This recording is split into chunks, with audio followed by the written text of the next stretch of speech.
all they've showed me is seeing me coming to Earth prior to me entering Earth. Mm-hmm. And the angels bowed before me, and I said, "Rise," because I didn't understand why they were bowing. I said it again, "Rise." And they were just being humble on the changes and the things that I would take place, and also for other people too. And they called me the great and noble one. And I didn't know what really that meant. And they have to other friends of mine and people that have come and done sessions. And they've also showed me that this very time right now was orchestrated. It's a divine setup, and we chose to come at this particular time. Mm-hmm. And we're here for a reason. And those that wanted to come at, I call it the grand finale. Mm-hmm. You got to accentuate the positive.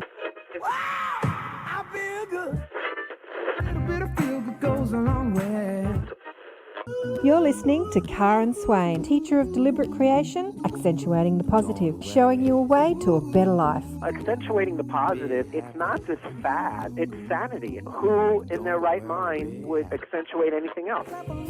If you feel like that's what you want to do. Welcome to another show, Accentuating the Positive with Karen Swain. Always a blessing to have another conversation for you to listen into today. And we have the beautiful Debbie Straley with us. Welcome to the show, Debbie. Thank you. I'm so grateful to be here. Kristen has talked so much about you and all the things you're doing. In fact, I've been on one of your group sessions, and it was lovely coming on. So yeah, one of the Inner Sanctum sessions. I know. Well, last week we had Kristen Mishmash on the show, who's been a diehard member of one of our group, the Inner Sanctum group, where we get together a couple of times a month to talk all sorts of things. There's a support group, and then we showcase new world teachers and quiz them as a group, and we do lives. Kristen has been raving to me about you for years, and she's asked me so many times, put Debbie on your show, put Debbie on your show.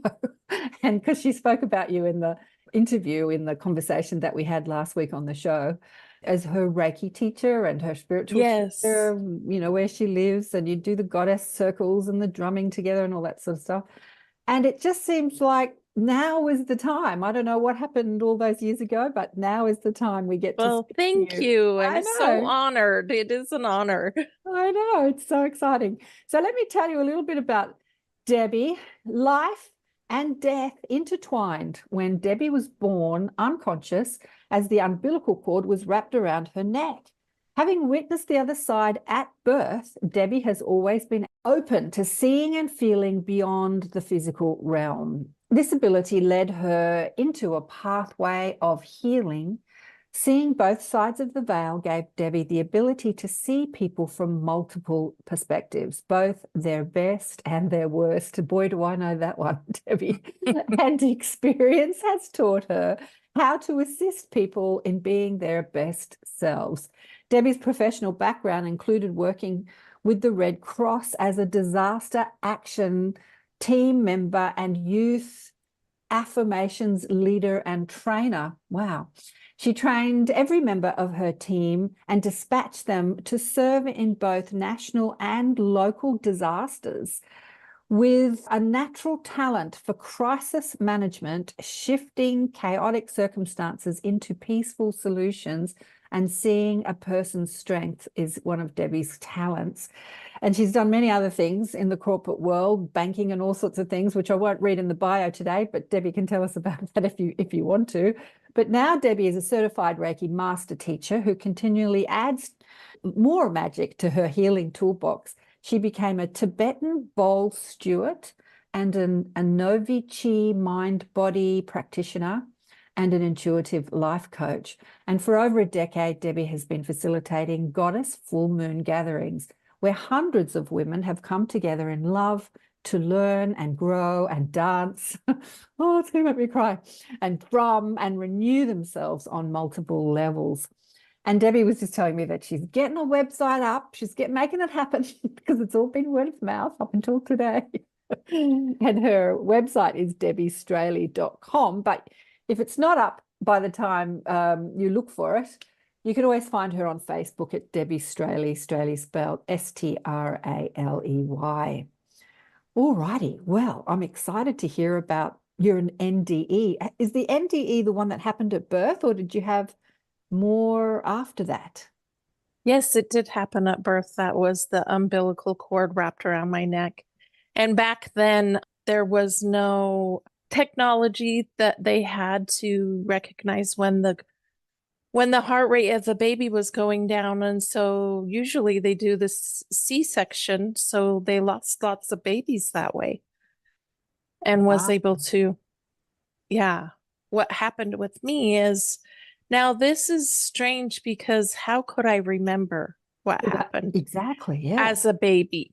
Because there's no possible way that could happen. And yet I was able to, my soul remembered where I went, and then I was given a choice, and that I could come back or stay. How I explain that though is that I was able to kind of see what was going to happen in my life, why it was important that I came back. And so I chose to come back. But if anyone's ever had an experience like that, there is a warmth, I call it warm honey, that comes over you. And it's a feeling of love that you would never want to leave this place. And yet I did come back. I was black and blue when I came back, and so they revived me. And as I got older, I started to say things to my parents that they knew I was different than the other girls. And because I was 6th of 10 children, and being the 6th girl, they didn't know why I was speaking of these things outside of my earthly experience. And so what could this possibly be? All children see up to a certain age.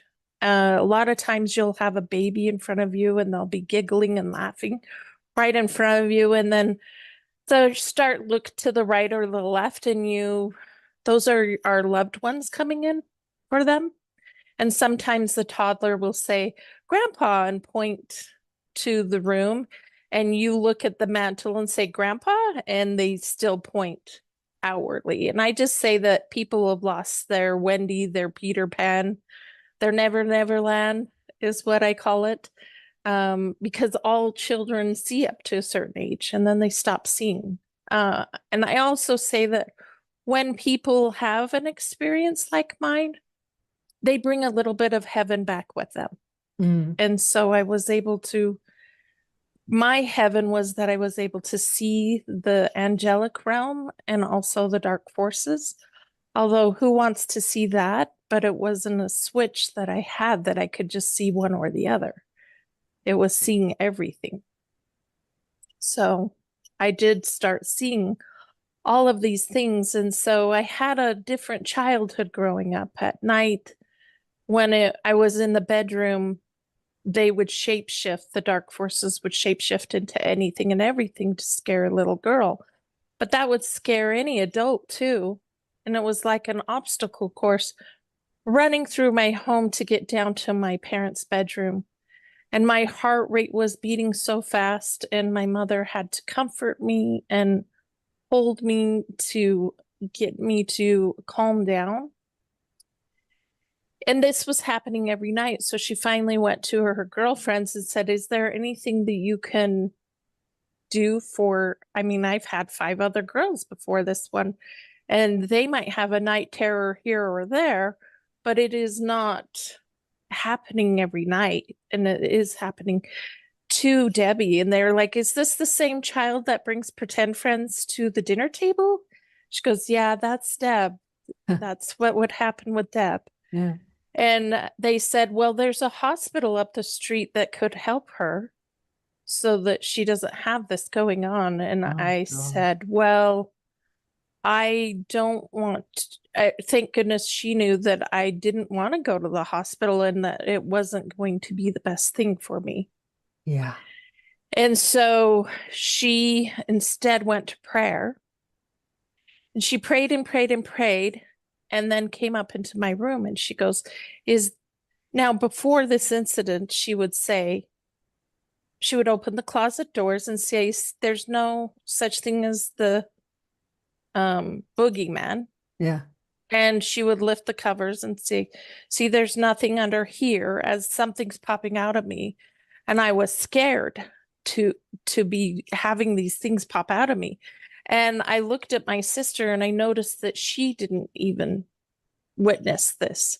And so what was different with me versus them? Why was I having such a hard time with this happening? And why could I see, but they couldn't? And so that's what was happening at night. And she came up into the room and she goes, is the bad guy here? And I said, yes. And she goes, I want you to rub your hands together like this. And I want you to feel this and create a white ball of light. So I started to form this light, and I looked up at her to see if she could see this light ball. And I could tell that she couldn't see it, but she believed it. Yeah. And she goes, now I want you to send that to the bad guy. And was wondering why the narrative had changed too. So something had changed. So I put my hands like this, and I took one of those memory pictures. Now, I used to think that everybody did this, but I've since then found out that not everybody takes a memory picture. But I took a memory picture of my little itty bitty hands. They were probably 3 or 4 years old. And it went to this bad guy that she called. And I asked him, or he was taunting me and saying, you think that's going to hurt me? Do you know who I am? And what, he was the meanest one. And then when it finally got to him, he froze. And his facial expressions didn't freeze, but he himself did. And his face was surprised, like shocked. And then I created another one and I sent it again. And when it went to him halfway, he left the room and I never saw him again. Wow. So at 3 or 4 years old, I got my power back and I told everyone about the white ball of light. So my neighborhood, I had a church that I went to. I told the church, and then when I grew older, I started telling my elementary friends too about this white ball of light. And finally, my mother sat down with me and she goes, okay, honey, let's just tell our close friends and our family just about the white ball of light, because she didn't want me to get made fun of. This was kind of different. And so she played a pivotal role in my life. A lot of my family members didn't even get what was happening with me. And I was a why child, so I was always asking why this, why that, why? Yeah. And she had 10 kids, so she was always in the kitchen. So go ahead. It was your mother that gave you the white ball of light. First of all, she wanted to take you to a doctor so that it wouldn't happen to you. And then she gave you the her white friend ball. Suggested that. Her friend suggested. I'm thinking, how did your mother know that? Okay. And then instead of taking me to the hospital, she went to prayer. Then she came up and showed me the white ball of light. Gotcha. Which was the perfect thing for me. And I didn't want any little kid to be without it. Because of how terrified I was, I didn't want them to be without it. Yeah. Yeah. Yeah, that's fantastic. Wow, that is so fantastic. Good on your mom too for being really open to that. Sincerely, yeah. Because I don't know. Did you grow up? Did you pick the programming, right? Did you grow up in the area that you live in now, like in the sort of Bible Belt of America? It's Utah. Utah. You grew up there. So, Yeah. so the fact that you're inside that, yeah, and that she's, wow. So she was gifted herself. She just Mhm. didn't see, but she could feel things. We all have gifts. Anyone can either see things, feel things, hear things, or know things. Sometimes even smell. These Yeah. are called clairs, and they're spiritually seeing, feeling, hearing, or knowing. And so hers was a feeling. So when she went to prayer is when that information came to her. And she showed me the white ball of light that she received through prayer. Fantastic. And she was always in the kitchen, so cooking, because 10 children. Yeah. And she always had like flour or whatever up to her elbows. So she was always cooking. And I came in one day and I said to her, I asked her one of these questions because I was the why child. And it would drive people crazy. And I don't know whether she got inspiration, like one of those feelings again, or if she was just trying to get me out of the room because I was asking her. But one day she said, "Why don't you ask your angel friends?" Wow. And I said, "Oh, my angel friends." Mhm. And she goes, "Yes, ask your angel friends." So I asked the question out loud, and then I went back to playing. And she said, "Wait, what did they tell you?"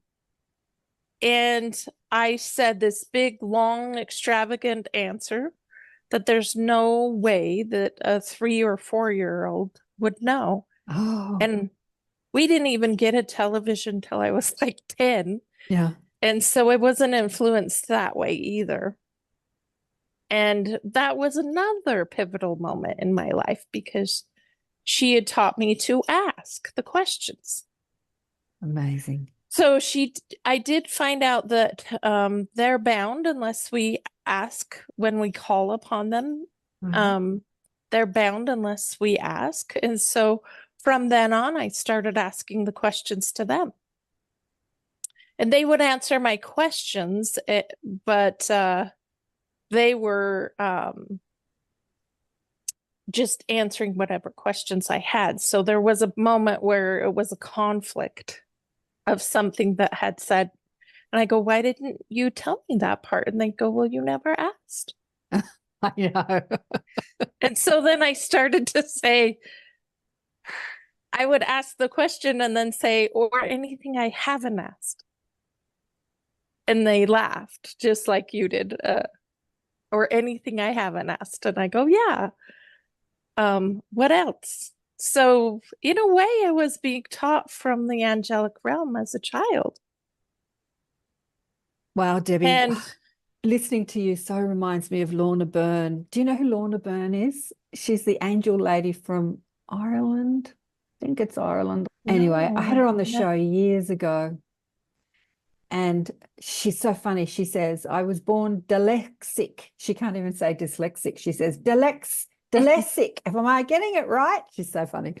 And they thought that she was, not that this is part of your story, but her access is, but they thought that she was retarded is the word she used. And so they put her in school and they put her in a corner and wouldn't teach her because they thought, no, she's stupid. But she said everything she learned from the angels, but she could see them as clear as, she could see them like she saw people through her physical eyes, her outside eyes. And yeah, chatted to them as a baby and didn't actually know that when she was playing with her little brother that he was dead in spirit. Yeah, just like seeing you right here, somebody next to you, I didn't know the difference. Right. So as a child, I would say, "Do you want to play with us?" And that's how I would know if they could see or not, because they would say yes, or they would say, "What do you mean us? Like who, what are you talking about?" Yeah. And that's how I would know because I didn't know the difference. And when my mother sat me down and said, "Let's do this a little different," then I didn't know how to differentiate. Now I do. Yeah. That's how it was then. So I could really relate to this person you're talking about. Yeah, she's amazing. She's amazing. Yeah.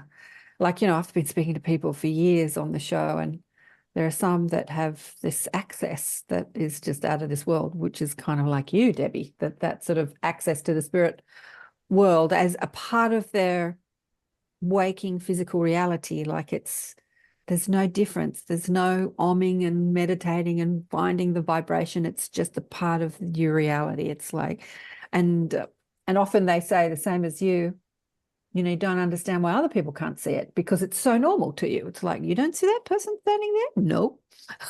Yeah, they just Yeah, don't because I've only seen, so I don't know Yeah. what it feels not to see. see. Yeah, Yeah. exactly. So I know the guides and the angels. When you were talking about the birth thing, I saw Ariel, Archangel Ariel came as a light purple orb just sitting on your shoulder. I don't know. Anyway, on one of your shoulders, just next to you there. And I'm like, oh, she's got the angels around her. Then you started talking about the angels. You've got the whole mob there, the whole Archangel gang. But Ariel, for some reason, made her itself known to me.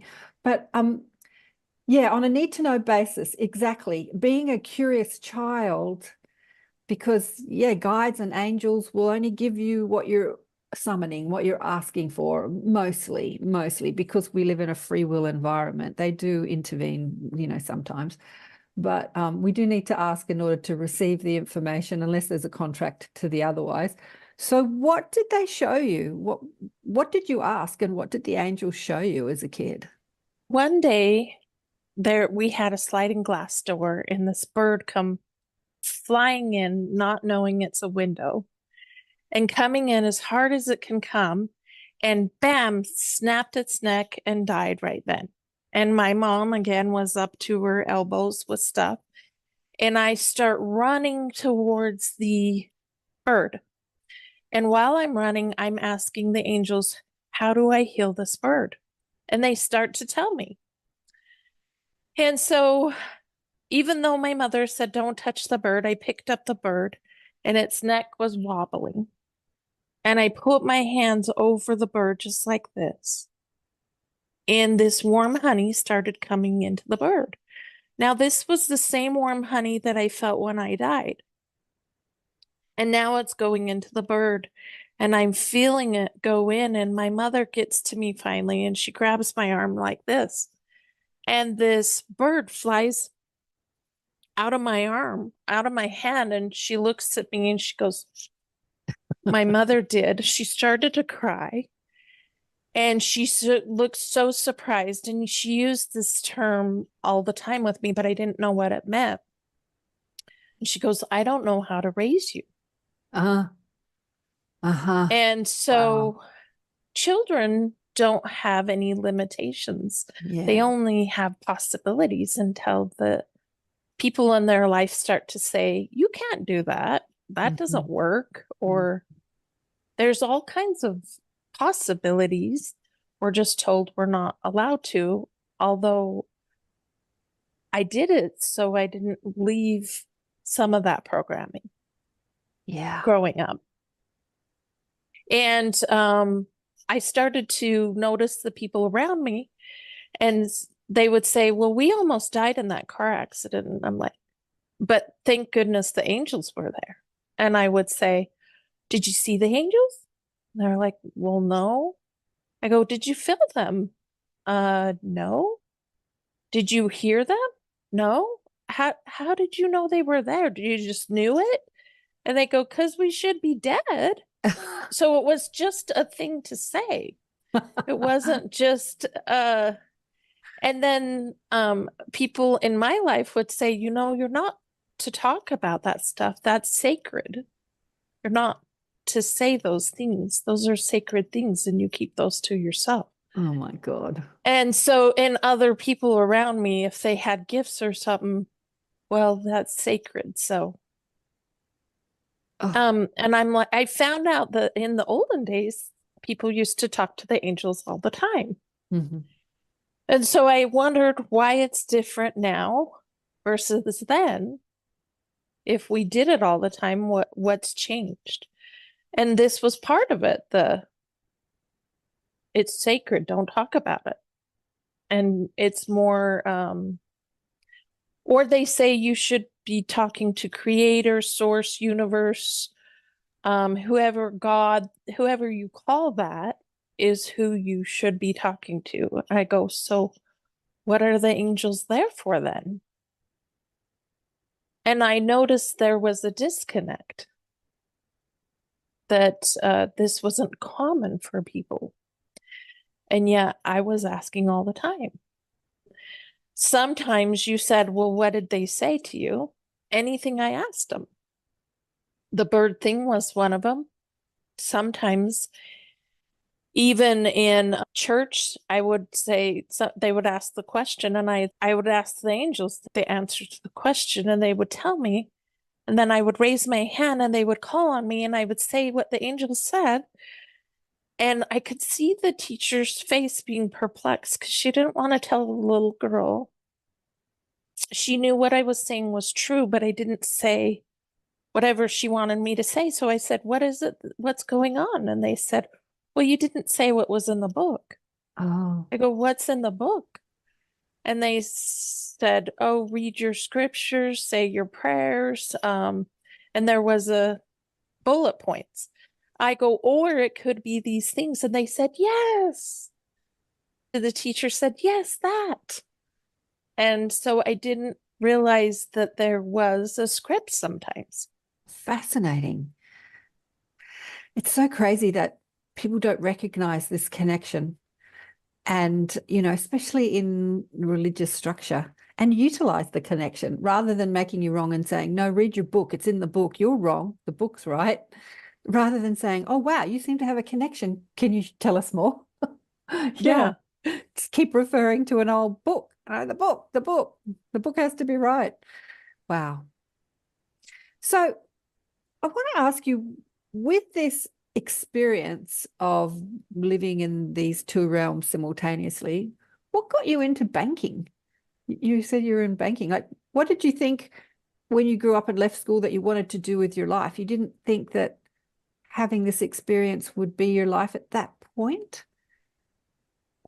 That's a good question, because in elementary school, I moved from 6th grade to a different area for my junior high years. And I had already told all my elementary people my gifts, basically. So everybody knew that's the girl that talks about the white ball of light.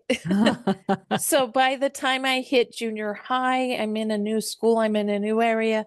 I decided to have a quasi-normal life and not tell anybody about my gifts in junior high and high school. And then I went to college. And about mid-college, I realized there's a reason I have this gift. When I was younger, I thought it was a curse. A lot of times people think their gifts are curses because that was scary having those things come in, until I learned how to utilize my gift. So here now we have banking coming into my life, and I still was using my gift in that I could identify when somebody had fraud going on. And I would attempt to try to get them to shift and change their ways.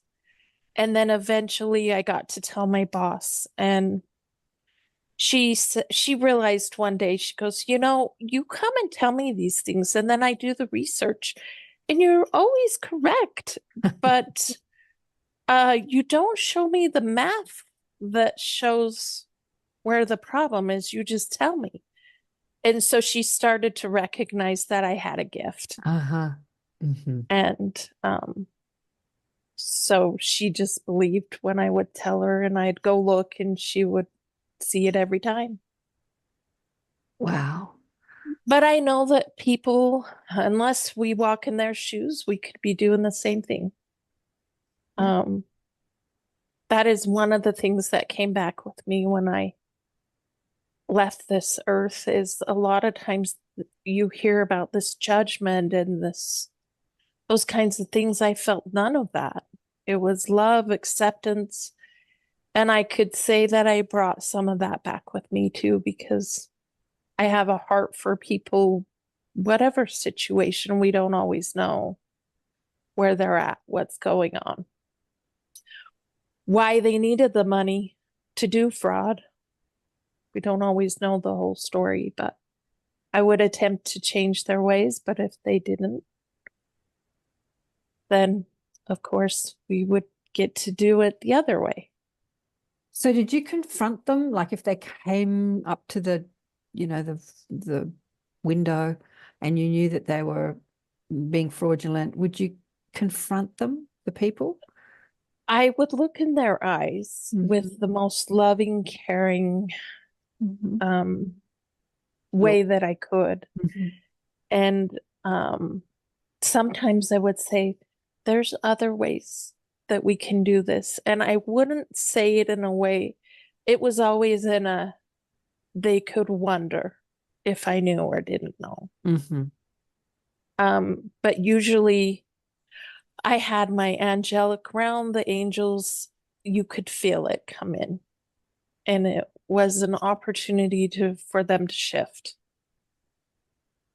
Did and you they ask? Go on. either took the counsel or they didn't.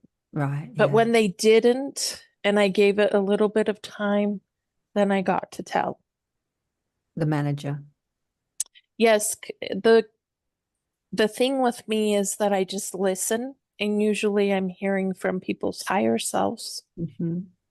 And so whenever I do Reiki, even I ask to use my gifts, because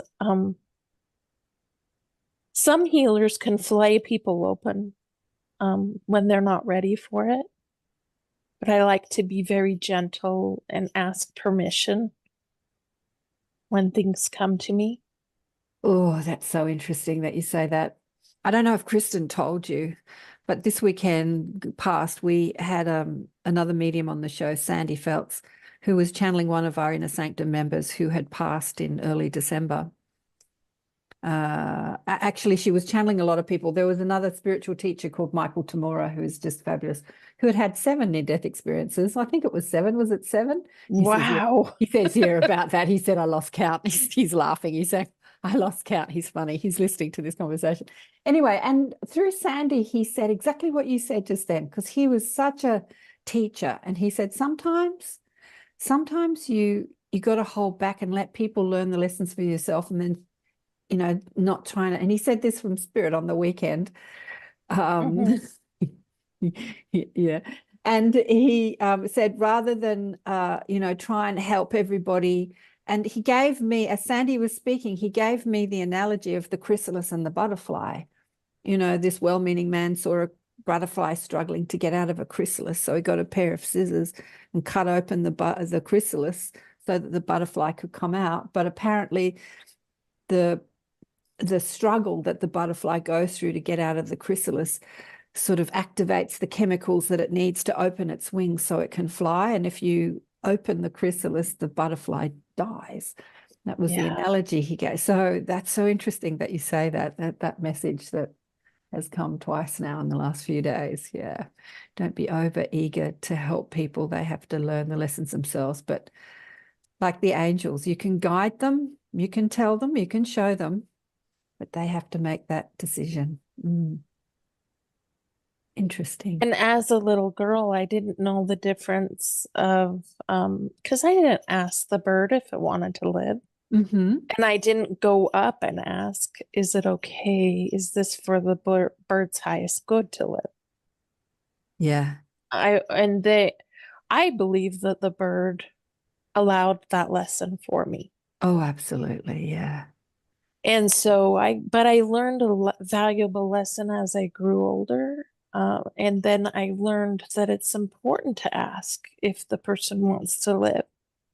And it's important to go up and say, is this for the highest good to create this healing? Yes. Yeah.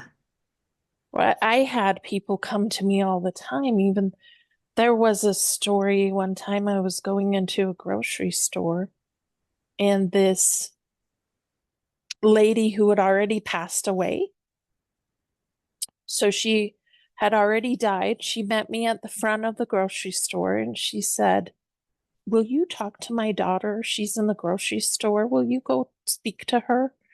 And I see you doing the same gifts. So And I said,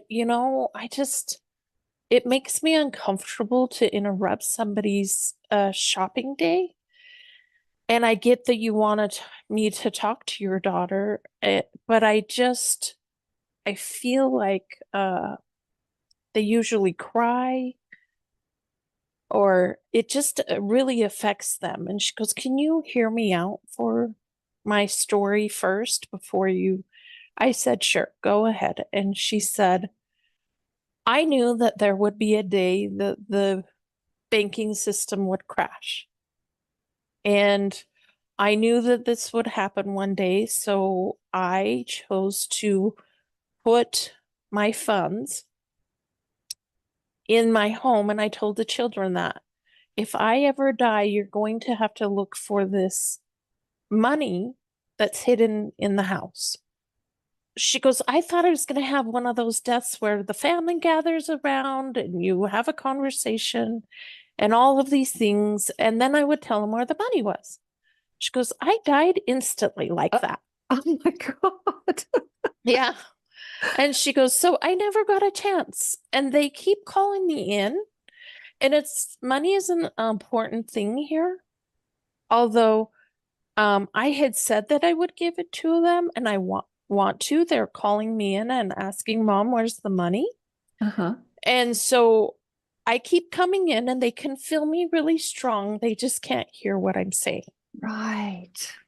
And so I come in and I tell them, and they can't hear me. "So is there any way you could tell my daughter where it is? She sold the house. The people are moving in at the end of the week, Right. and I just want her to have it." And I'm like, so I went up and I asked, "Is this for the highest good for me to tell the daughter where it is?" And I got a yes. Mm-hmm.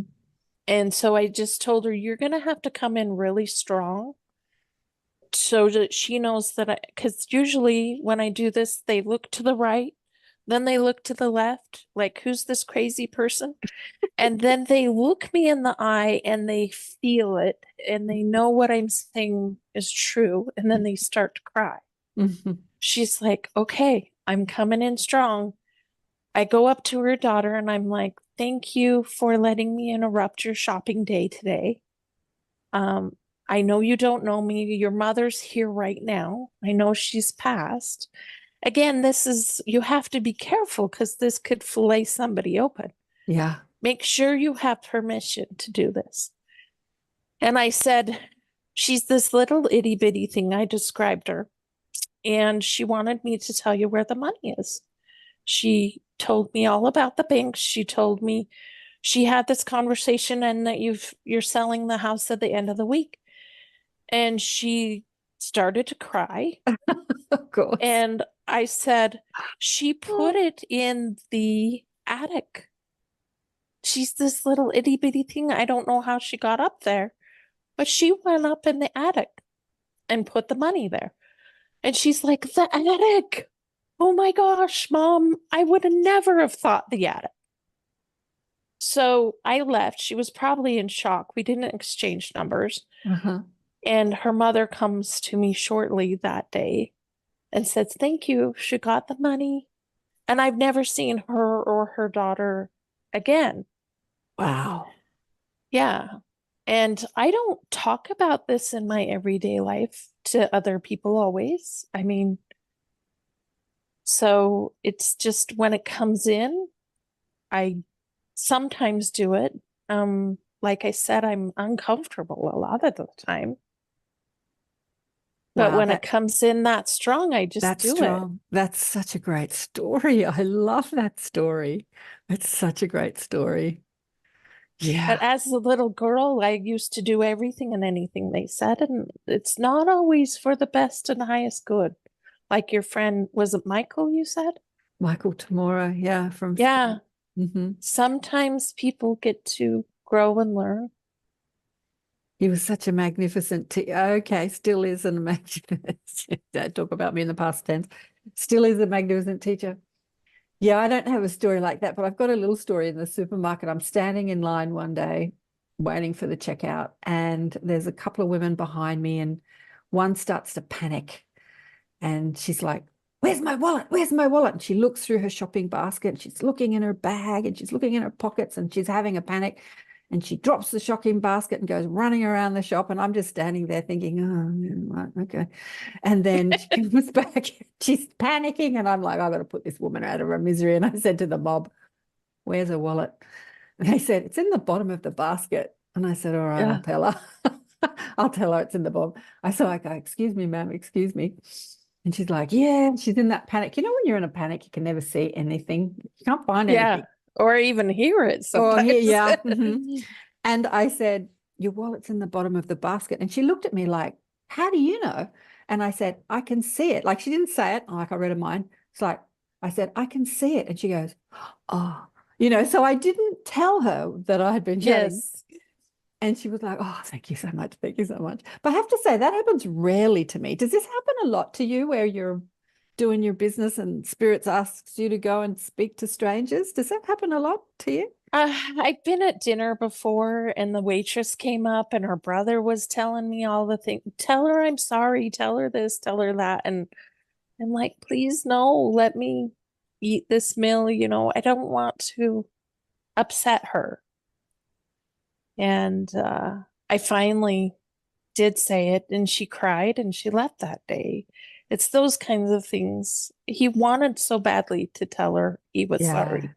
Yeah. For the things he had done. And he wasn't expecting an apology back. He just so badly wanted to tell her.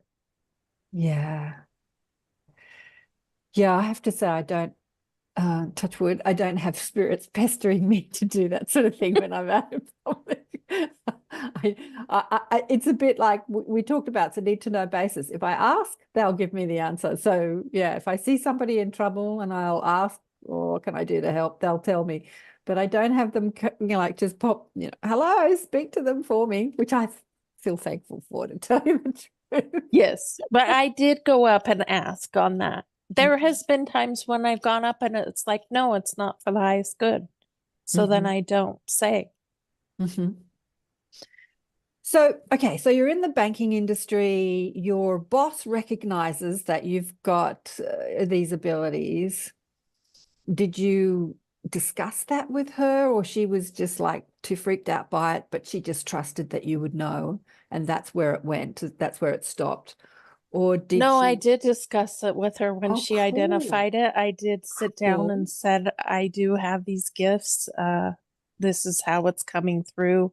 I'm not getting the math equations to show you, yes, you're correct. It's spirit telling me through me what's happening. And I'm wanting to see if they'll shift. And if they don't, then I'm also being told to tell you. And how did she cope with that? Was she open to it? She was actually. She was very open. Because there was proof right there in front of her, because she'd already seen the evidence that you were talking about. It's not like you were just coming out of the blue and saying it. Yeah, that's nice. Yeah. In fact, I went to a personal development program and she ended up going to it too. Oh, great. And yeah, it just grew on our spiritual gifts and things like that. So she was very open. Her mother had passed. She hired me on the bank and in my interview, and then the very next time, my first day on the job, she was not there, and everybody was talking amongst each other. I didn't really know anyone, and they said her mother had passed, and I said, oh no. So I had really no one to train me, and I just answered the phones and did the things that I could do until she came back, and she apologized over and over again and said, I'm so left you just there. And I said, I get it. Look what you've had to go through. Are you okay? And I go, I want you to know that my mother passed too when I was 20. And so she goes, does it get any easier? And I said, no, it doesn't. It's there when it comes, and it comes really strong, even 10 years later. But the easier part that is the first year or second year was the hardest. And then all of a sudden, it's further and further apart of those times when you have those moments. But they can come in and it can be as strong as it was at the beginning versus 10 years down the road. Did you ever receive a message from her mother for her? Yeah, she used to speak to me all the time, telling me that she loved her and that she didn't mean to leave early, and yet she could do more now for her here than she ever could in the living. But there's something about the physical that changes everything. Even though I can see, and I can see my mother, you still miss those physical hugs and those physical interactions, even if you can energetically feel a hug. There's something about that physical touch.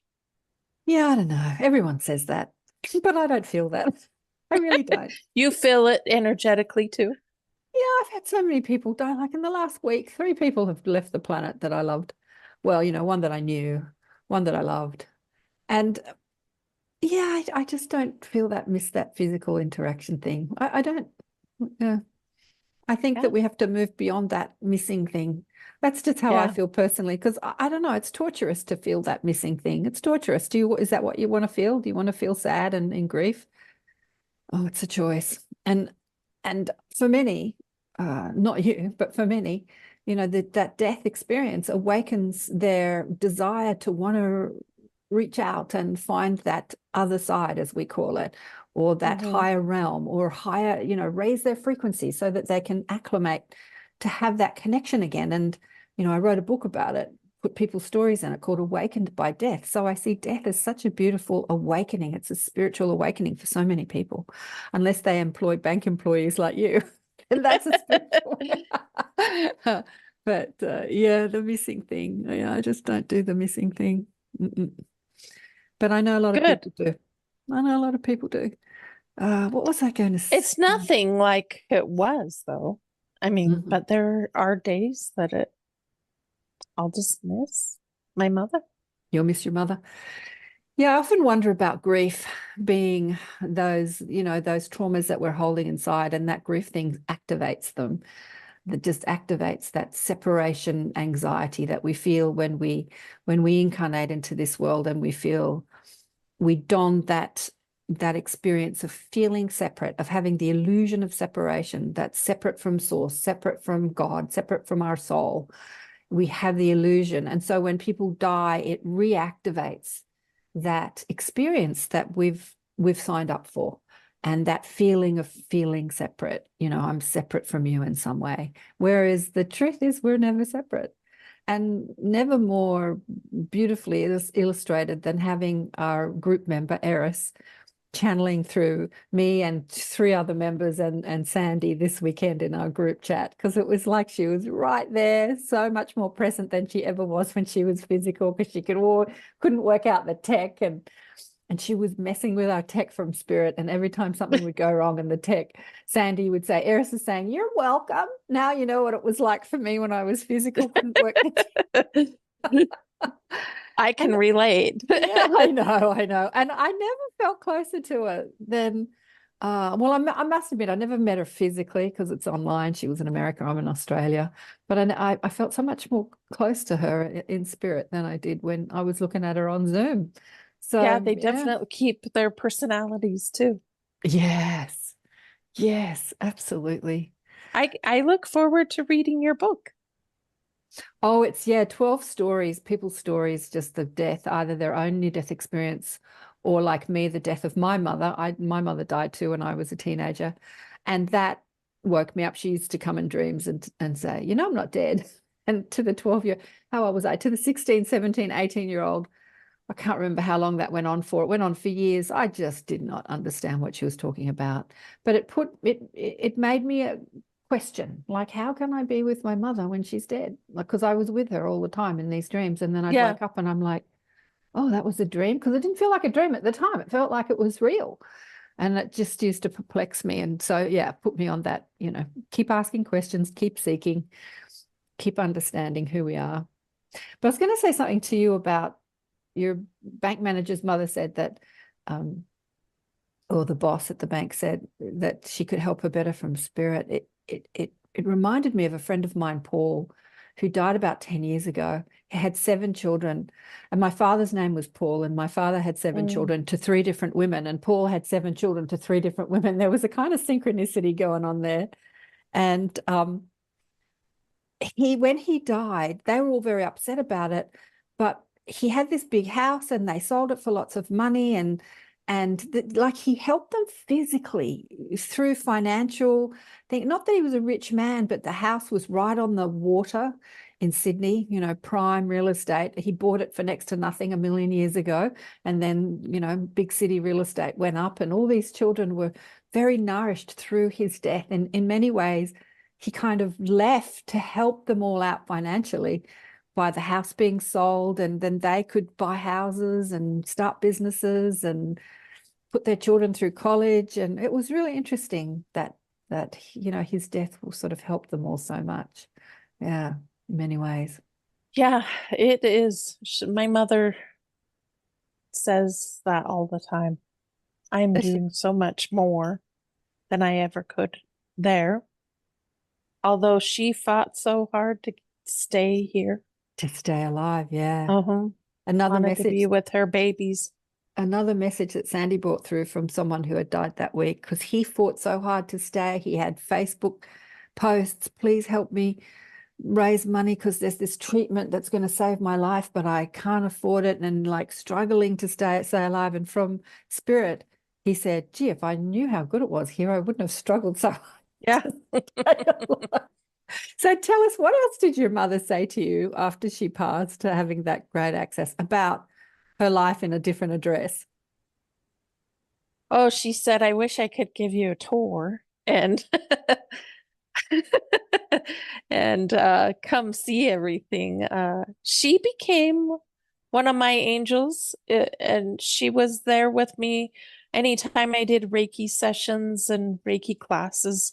She would come in until finally one day she's like, I gotta go be with the children. But you can call me in any time. But she was there on a regular basis, and she would say, this is their mother that has passed from this side of the family. And so then I would say their name and what side of the family. So I was really good in knowing names and that. And then when she left, I found that I was kind of using her as a crutch because I wasn't getting the names and what side of the family. The angelic realm would come in, but I didn't know who belonged to who or what.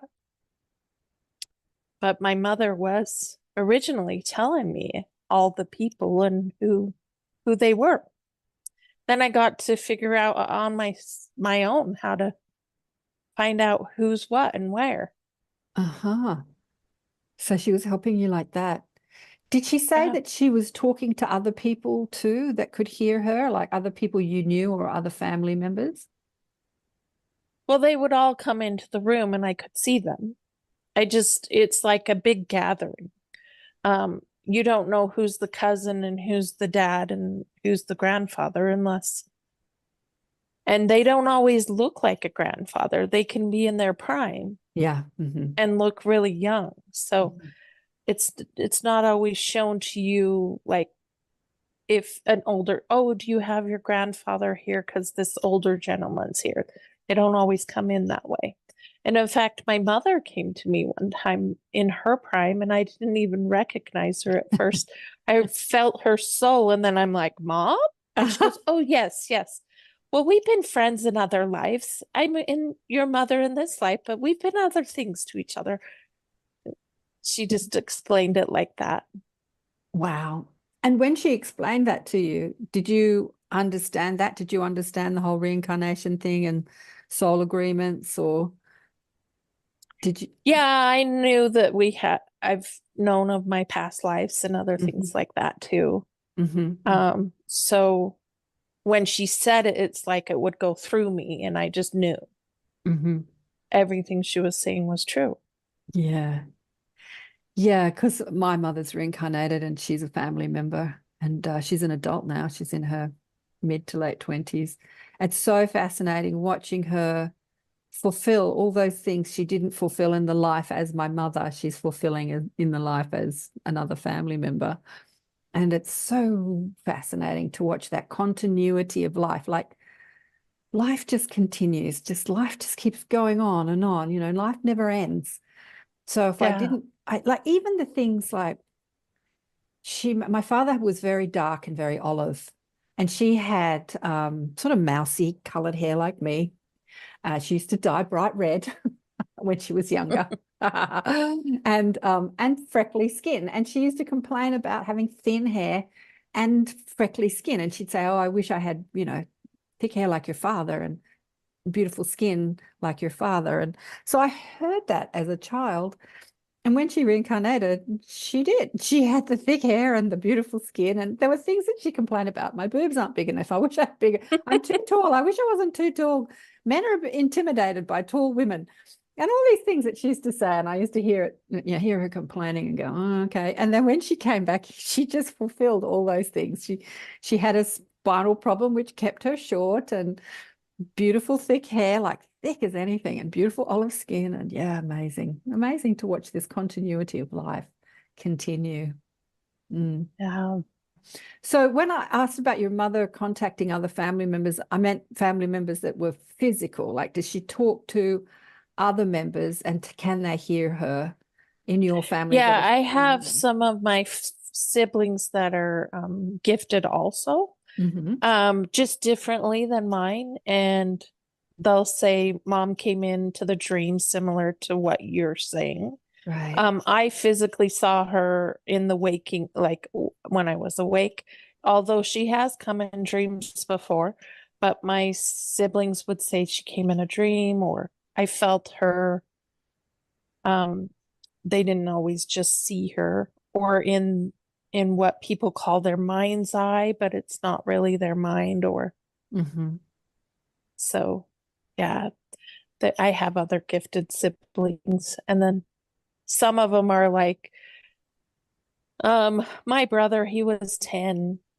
He was young, so he was worried that he would forget what she looked like when he got older.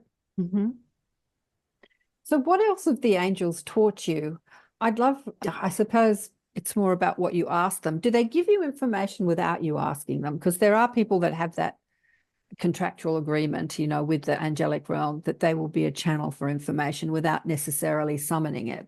Like there are many channels out there that channel angelic messages and energy without asking questions. Is that the relationship you have with your angels, or do you have to ask? Yes, that comes in, especially with what I do. And I say I could pinch myself because I get to see other people's heaven or their gifts, talents, and abilities. And I get to have this experience in what other people would call a job, but it's not a job to me. I enjoy it. I love it. And that's when it comes in the most is we'll be either having a session or having a class, and their guides will come in, or their higher self. I like to say to them too before they come, how I do my Reiki classes and my sessions are that I'm just listening to your higher self, and your higher self tells me exactly what it is that you want to hear or say or know. Yeah. And so I just first ask if they're okay with that, and then the information comes in. Yeah. Well, I guess that when you're in a session, there is that agreement that you're going to be of service and that you're going to chat. So, but just in life, I'm sort of like, have you asked the angels about the future, or why you're here at this time on Earth, or what's happening? Yes. Like that sort of stuff. Like, have they given you information? Like, have they just started? I mean, I have to say, I'm a curious person like you. So I ask a million questions and they give me so much information, sometimes so graphic. And I'm like, oh my God, there's no way I can relay that to somebody. I'd have to sort of draw a 3D image to sort of try and illustrate what they show me. What have they shown you about why we're here on Earth at this time and what's happening. How they've showed me is seeing me coming to Earth prior to me entering Earth. Mm-hmm. And the angels bowed before me, and I said, rise, because I didn't understand why they were bowing.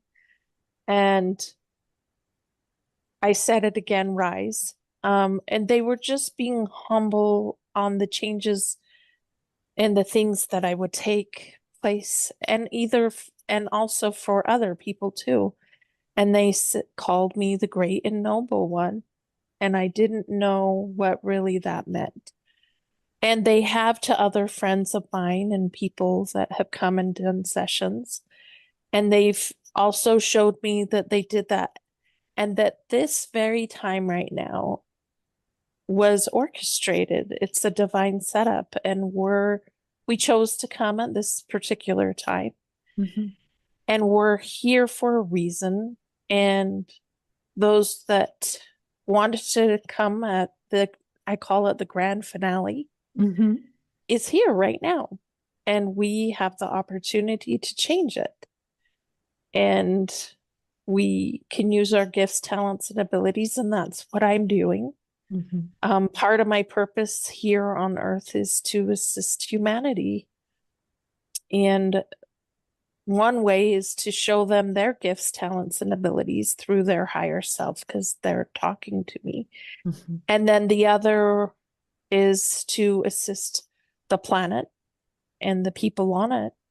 And if I get the biggest high off of seeing somebody else get their spark or their wake up moment. If it's not a wake up, it's a fine tuning their natural gifts and abilities. And so we are here right now on this planet Earth, and it's the most intense time, and the dark forces are doing what they can, even though they're doing their best to take as many out as they can by using even their own voices to tell them that they can leave. Some of that's going on, but the brightest, lightest, most divine angelic realm is opening up. There is used to be a grid blocking stuff, but everything's coming in right now. And we have the opportunity, especially this year, in the year of the dragon, the collective consciousness right now. There's two timelines going on, and one is fear-based, Mm-hmm. and the other one is love. And we can ride the wave on top of the surfboard with the wind going in our hair, the sunlight on our face, and even though this might not be possible, we can even have a drink in our hand, loving life and enjoying it with laughter and fun. Or we can let the wave take us under and pull us down. Mm-hmm. And sometimes we'll fall off the surfboard. As long as we get back up, we can ride the wave. And to some people, I guess it could feel like an arcade game going left and right. But if you're doing it with grace and ease, doesn't feel that way. The key is to listen, because I'm being told sometimes go right, pause, now go backwards, go to the left. And everybody's guidance is different. So if I can teach the people to listen to themselves Mm-hmm. inside, Mm-hmm. that's the most important thing. And when I start my classes off, I usually say, don't believe anything I have to say. Do not discount what I have to say, and always go up to see if what I'm saying is true to you. And so my most important thing is to teach them to listen to themselves, because my guidance might be different from theirs. Mm-hmm. My right might be their left. Yeah. Yes, one of the hardest things I've found, Debbie, is convincing people of their beauty and their brilliance and their spark and their light. And in my group, I tell everybody, and Kristen, laughs, that if you're attracted to me, you're a teacher. You know, you have these abilities. If you're interested in this stuff, it's because you have this ability. And they go, no, not me. It's like unraveling the programming. But it's so funny. Yes. There's a few in my group that are really talented. And Eris, who just died, was one of them, but she was so caught up in her drama. She was just the drama queen. She was fabulous, but drama. And so from the other side, she said, oh my God, I didn't realize how psychic I was and what a bright light I held. You know, I was so caught up in my drama and hatred and resentment and all that stuff and feeling like she was judged and everything. And she said, I didn't realize and so she's so eager to come back to be the healer, teacher, psychic that she was in this life, but to have that more remembrance. I'm going to come back with more remembrance next time. She was so adamant. And she reached out to a couple in the group and gave them messages. One messaged me yesterday and said, oh my God, Eris came through to me last night and I didn't even know her. You know, I saw her online, but I didn't really talk to her. Why did she come through to me? But she said the same thing to her. It's like, you've got such a bright light. You know, you're really good at this. And I'm laughing and I'm thinking to myself, I've been telling her that for years. Why is she listening to a dead person and not me? Like, how do we convince people of their magnificence? That's, you know, how do we convince people of their magnificence? What's your guidance on that? How I do it is that I bring in their higher self through the sessions, and I introduce their higher selves to themselves. And then I ask them to, and I usually do it through guided meditation, and it's in nature. And then as soon as they see their higher self or feel them, hear them, or know they're there, then I ask for them to breathe their higher self in. Mm-hmm. Mm-hmm. And then there is a bliss and a happiness, that warm honey comes through them. And I said, you're one with your human and your human's one with you, because that is you. Okay, so now that you're experiencing you, I'm going to ask you some questions. And I ask them questions and they're getting the answers. Yeah. Mm-hmm. Because in the past, I used to tell people the things I'd see or hear or know. And they would leave saying, wow, she's very gifted. Was that real? And they still questioned it. Absolutely. So when I can get them into their own energy, because the questions are all inside of us, we just have to ask the questions. Mm-hmm. And so I'm asking the questions for them and for them to receive their answer. Mm-hmm. Because you don't have to have my gifts to get those. Everyone can receive their own answers. Absolutely. And so if I can introduce them to really who they are, which is their God self, mm-hmm. and they're just having a human experience right now, although they are still their God self, Mm-hmm. then they have all their answers. I don't really have to do anything in the session but ask the questions as they get the answers. And then they leave going, of course that was true. I can't deny that. I felt that. I experienced. I know that. Well, it's interesting because you work exactly the same way I do. And I've still had people deny it and say, was I just making all that stuff up?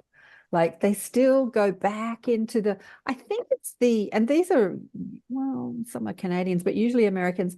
I don't know. I think it's the conditioning that we have through our religious systems that says, you know, in order to be that close to your God essence, you have to be an ordained minister or there's the hierarchy, or that there is this God outside yourself, that you can't actually be that energy. I think that that's what we're unraveling as light workers, is this tight grip this paradigm has had on this world, that there is something divine that is not you. There is this God that's outside yourself and you have to bow to, you know, and you can only listen to it through some hierarchical figure in some religious order. Yeah. So even then, and when they really go ahead. I was going to say, even when they have that experience, in the moment they're having that experience, it's like, yes, yes, yes. You can't deny it. But then as you come out of that experience, if you don't practice going back into that experience, you start to deny it. You start to go, did that really happen? Did I make that up? Was that just wishful thinking? Do you know what I mean? The further away you get from it. Yeah. Sorry, what were you going to say?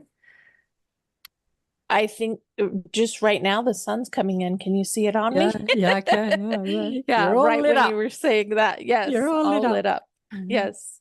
So I'm not sure what I was going to say right then. Yeah, that people can still deny it. Just unraveling the programming.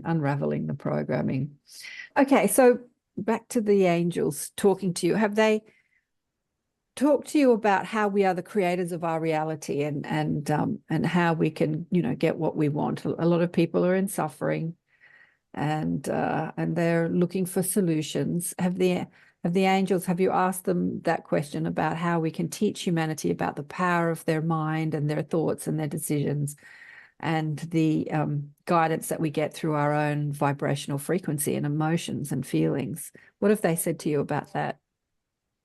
They have said that, well, let me just say it this way.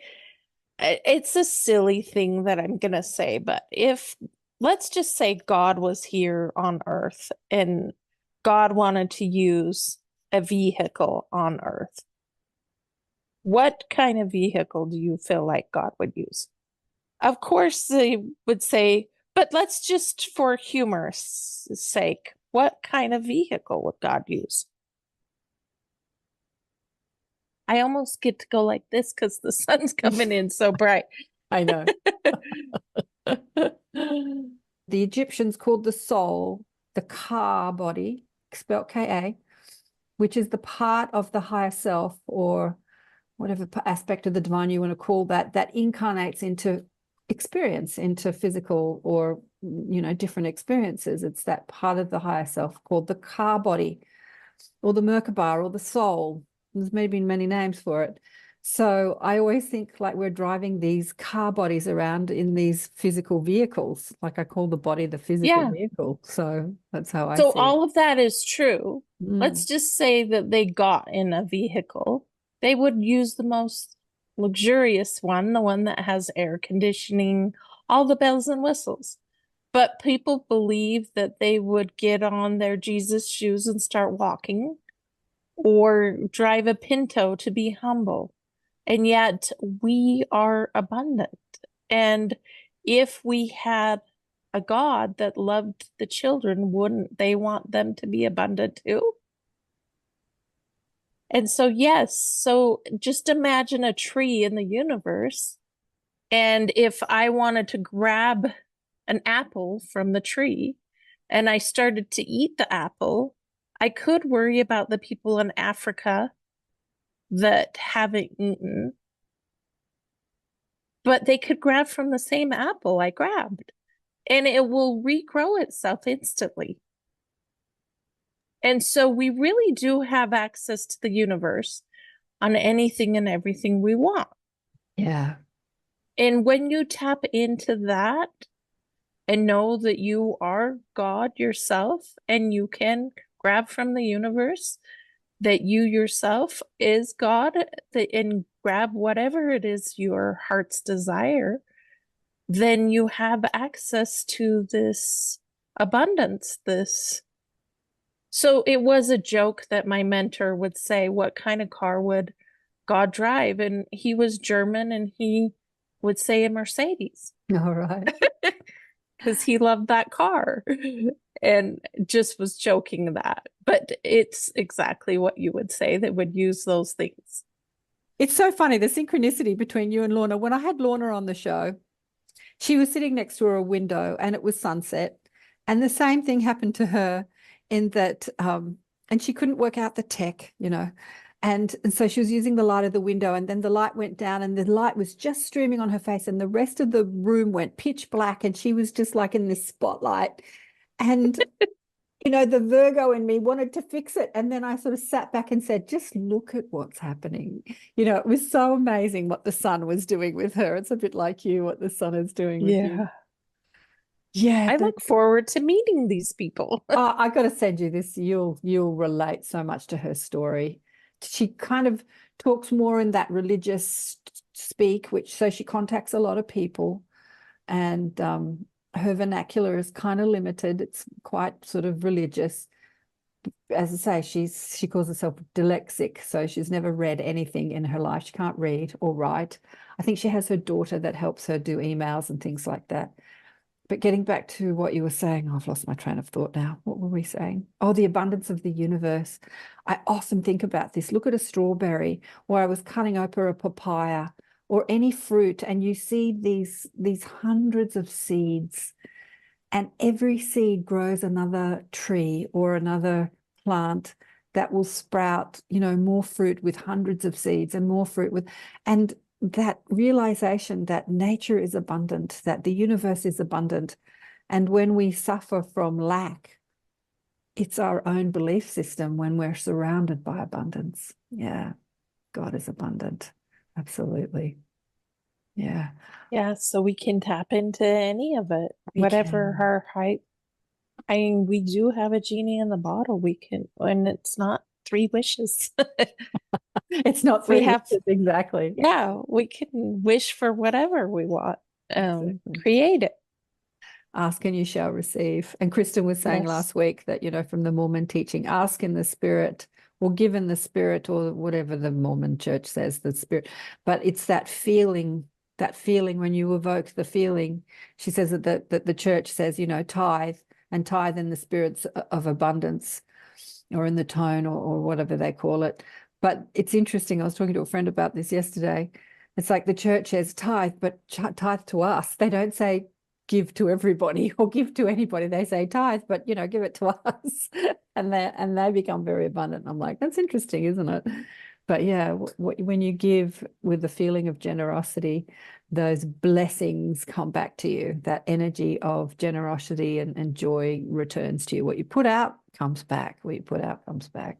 Is there any other messages? We could have gone more into your story. I'm sure there's a lot more to your story, but are there any other messages that the angelic realm or the other side want to relay to people listening to this? Most of what's happening right now, we have other planets from all over watching us. We are going to do things that have never been done. Yeah. And heaven really is coming here. Mm-hmm. And we are going to experience that. It's hard to believe for some because they're in over their head with the other. But a lot of us will experience, won't have a mortal death in this life. It will be a twinkling that we're not leaving, like buried in the ground death. I'm not sure I understand what you mean. You said most of us won't have a mortal death in this life. There'll be a twinkling. What do you mean by that? Well, heaven's coming here, so we're not going to have that death in this life that we have had in other lives. Oh, okay. So what you're saying is the frequency of this realm, this plane, is shifting so dramatically that when we have a death experience, we just shift addresses. We move out of a denser experience into a lighter experience. But you're saying that this lighter experience is coming into this realm. So rather than dying to get that experience, we'll just ascend into that experience and keep the body. Yes. Yeah. It has been done before. Yeah. Other archangels have had human experiences, and then I call it twinkling into this ascension that you're referring to. Yeah. Yeah. And we can either stay here or leave. Stay here or leave. And for those that are still stuck in the mire, stuck in the mud, and like looping the negative emotional stories and the conditioning and the programming, what will happen to them? They will just move to a different experience? There is a new earth going on right now, and yes, some of us won't continue reincarnating. Some of us this will be our last time, and some of us will just keep coming back until we get all of our lessons and our remembering, whatever it is we get to have and experience. But some of us will just do what some of the archangels have become. It's hard to believe that that's going to happen in our lifetime. So you think it will happen in our lifetime? Because I've been talking about this for 40 years and I've seen a lot of change. Where I might put myself back on camera. But I often think, the guides told me I'm going to live to a really old age. And I'm like, I don't want to live to a really old age. And they said, yeah, we'll wait and see. But I often think, is this, all this stuff that we talk about, is this really going to happen in my lifetime, or will I see it from a different vantage point? So you think it's going to happen in our physical lifetime, like it's quite soon? Yes.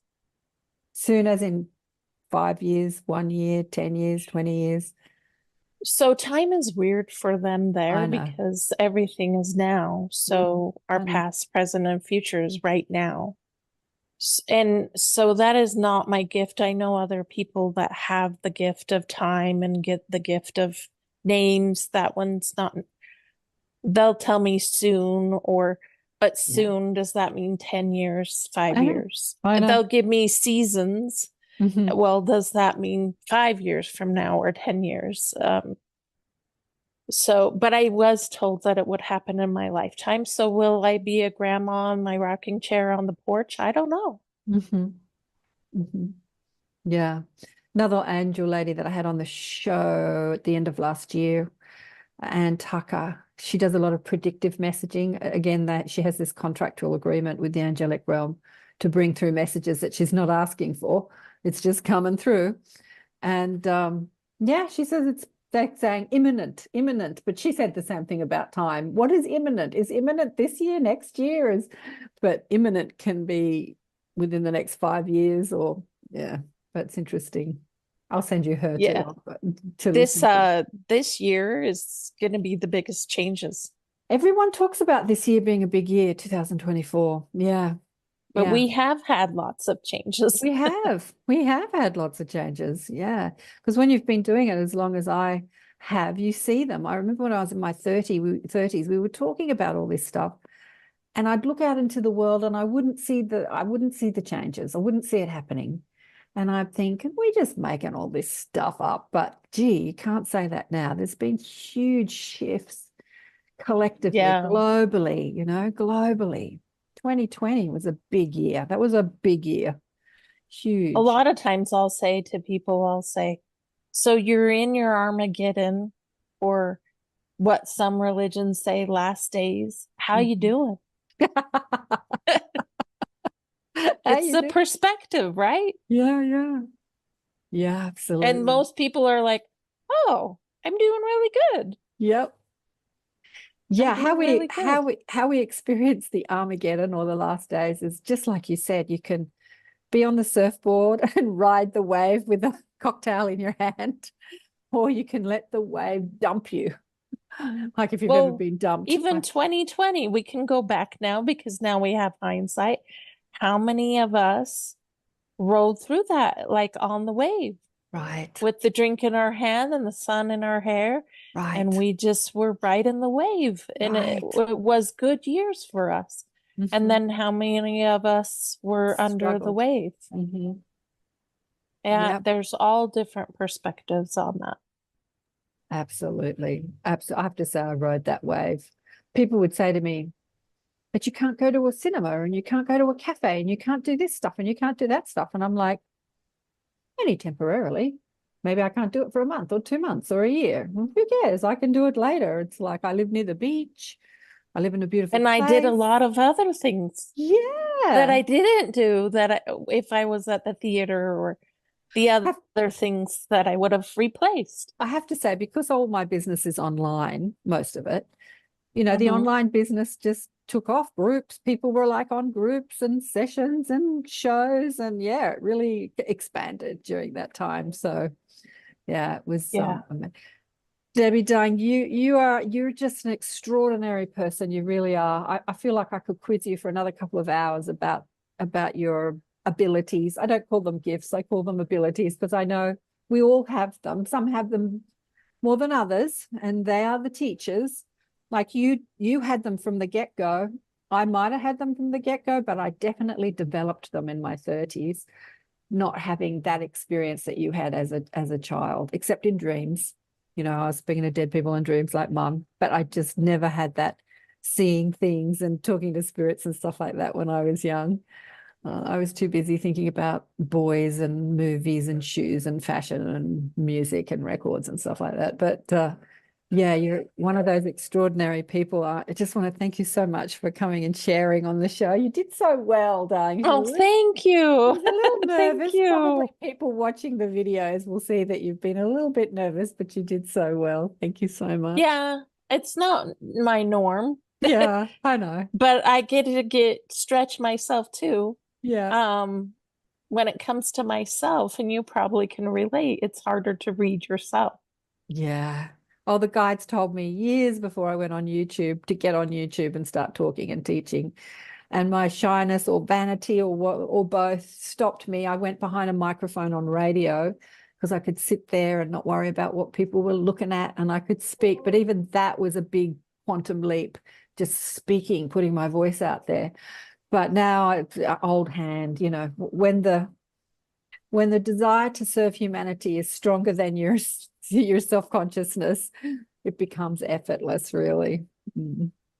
Yeah. Well, you're doing amazing. I love everything about you. So thank you for being you, and thank you for connecting us and being the light behind the screen.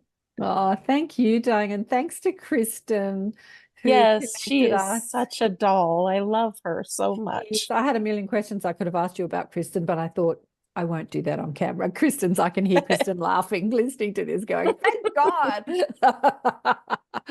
Thanks again. She's incredible. And thank you. Thank you so much. So wonderful to meet Debbie today. Oh, Kristen and I have been talking about it for so long. She is quite extraordinary. I love meeting extraordinary people like Debbie. Kristen did tell me that she so reminded me of Lorna Byrne. I have to, when I finish doing this, I have to send her the show I did with Lorna, which was years ago now. I can't even remember how many years ago, 6, 7 years ago. Yeah, another extraordinary person. Jamie Butler was another. These people were all psychic, as I say all the time, but there are some that have these really heightened extraordinary abilities, and Debbie's definitely one of them. Jamie Butler is another one, Lorna Byrne. I have to say I've spoken to many psychics. And yeah, Kevin Briggs is another one, amazing, has the ability to do, I have these agility, inability to astral travel, leave your body, project your consciousness. I don't think he sees dead people, but he knows how to leave his body and go to the spirit side and hang out with them at will if he wants to. Like, I'm just going to go see mum. You know, this missing thing that we talked about. If you have that ability to just pop out of your body and go to the other realm and hang out with your dead relatives, you don't miss them. You can hug them over there and it feels physical. You don't have to miss them. But we do love to do the missing thing, don't we, as humans? So I wanted to come on and tell you, I was just saying to Debbie, I invited her into, you can meet her in the Inner Sanctum. I'm changing it up this year. I'm going to do them on once a month for the US and once a month for Australia on 2 different time zones, so that hopefully more of you can join, because normally we did them once a month on a Sunday morning here, which was a Saturday afternoon in the US and Canada, and it was evening for Europe. I was trying to find a time that we could get all the time zones together, but what ends up happening is Saturday afternoon, people are busy, you know, 2 o'clock, 3 o'clock in the afternoon on Saturday, they're out, they're enjoying themselves, they're doing whatever they're doing. So they couldn't join, but they'd watch the recordings. So what I'm going to do is change it to a Sunday night in the States, sort of starting around 5 or 6 p.m., depending on your time zone, 5, 6, 7, 8, 9. And that's like midday at the moment here in Australia, which means that a lot of Australians that have 9-to-5 jobs can't join. But then I'm going to do a separate one. And it also means that it's going to be too late for Europe. Then I'm going to do a separate one, which will be a Monday night here in Australia. So that means people that have 9-to-5 jobs or day jobs can join in the evening. Lots of my friends are like, yay, I'd love that. Because usually on a Sunday morning, they're busy too, or they're tired, or they're sleeping in, or yeah, the Sunday evenings works better. And also it's the middle of the day or early morning for Europe. So they don't have to stay up until 11, p.m. or 12 or 1 o'clock in the morning or 2 o'clock in the morning, which many of the people that joined us before did. But I think it was Sabine Poncelet joined us as a speaker, and she got up at 2 a.m. where was she? In Dubai to join us to be a speaker. I was so honored that she did that people stay up so late to actually join the group. So there are some diehards that will join whatever time it is, middle of the day, middle of the night, they'll join. But yeah, so I'm going to try and make it easier for people. I haven't booked in all the speakers yet. If you want to find out what's going on, please go to karenswain.com/innersanctum and you'll see them there. There's nothing on there right yet. There's all the speakers we've had, but I'm getting it together because I'm changing things up again this year. So hopefully I'll get to meet you on Zoom one day. And yeah, we can sort of chat face to face rather than me just talking at you through some device that you're listening to me on, either audio or a video platform. So yes, 2024, changes are happening, but just love that. Just want to shout out to Debbie again and say thank you so much for coming on. I know she was a little nervous, but anyway, she got there in the end. So beautiful. And thank you all for listening and watching. And remember to send me a comment. I love hearing from you. And, you know, share your story with us. Get your music out of you. It is time to wake up this world and make this whole psychic thing more mainstream rather than being crazy, woo-woo, whatever people call it. I was talking to Sandy, who was on the Inner Sanctum, and she was worried that if she came out more publicly, she would be ridiculed by people at work and by the charity that she runs, by people. She said, I'm worried that people won't donate to my charity if they know that I do this psychic thing. And I said, nah, the world's waking up now. They're used to the psychic thing. There are all these shows on television, psychics all the time. It's more mainstream, you know, detective shows where psychics catch killers. It's all mainstream now. And she's like, you don't live in Indiana. And I said, no, I don't. So I get it. There's still a lot of criticism and ridicule around it. Not where I live. Well, not in my world anyway, but there are in other people's worlds. So if you live in one of those places where there is criticism and ridicule, time for you to come out of the spiritual closet and talk about it and make it normal. That's what I believe. All right, big love to all of you. Thank you again for listening and watching, and I will look forward to seeing you online. Remember to check out the book Awakened by Death for more great stories about people's spiritual awakening through the death experience, and I'll see you next time. Big love. Bye for now.